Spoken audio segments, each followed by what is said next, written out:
रीमा एक शिक्षिका थी, एक समझदार और मेहनती महिला। उसका एक प्यारा सा परिवार था, पति राजीव और 5 साल का बेटा अंश। रीमा नौकरी करती थी, लेकिन अपने बेटे और घर को कभी नजरअंदाज नहीं करती थी।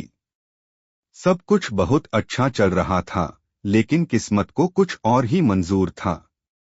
एक दिन स्कूल से लौटते वक्त रीमा का एक्सीडेंट हो गया। अस्पताल में बहुत कोशिशों के बावजूद वह जिंदगी की जंग हार गई। राजीव और अंश की दुनिया उजड़ गई। समय बीतता गया।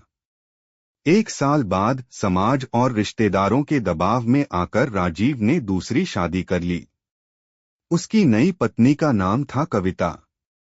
शुरू में सब कुछ ठीक ठाक रहा, लेकिन धीरे धीरे कविता का असली चेहरा सामने आने लगा। कविता अंश से नफरत करती थी। वह उस मासूम बच्चे को बोझ समझती थी। राजीव के सामने मीठा बोलती, लेकिन पीठ पीछे अंश को मारती, ताने देती और उससे सारे काम करवाती। खाना बनवाना, बर्तन धोना, कपड़े धोना, कविता ने बच्चे की मासूमियत को नोच डाला। राजीव भी अपने काम में इतना व्यस्त हो गया कि उसे कुछ पता ही न चला। एक दिन कविता ने अंश को सर्दी की सुबह में ठंडे पानी से कपड़े धोने पर मजबूर किया। कांपते हुए हाथों से बच्चा काम कर रहा था कि रीमा की पुरानी सहेली ने यह सब देख लिया। वह बहुत नाराज हुई और राजीव को फोन कर सब बताया।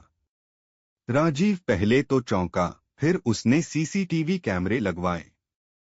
कुछ ही दिनों में सच्चाई सामने आ गई। उसने कविता को घर से निकाल दिया और अपने बेटे अंश से माफी मांगी। अब राजीव ने अपने बेटे के साथ रहने का फैसला किया, बिना किसी और रिश्ते की जरूरत महसूस किए। सीख है, हर रिश्ता जरूरी नहीं कि सच्चा हो। औरत की जगह कोई और ले सकता है, लेकिन माँ की ममता की बराबरी कोई नहीं कर सकता।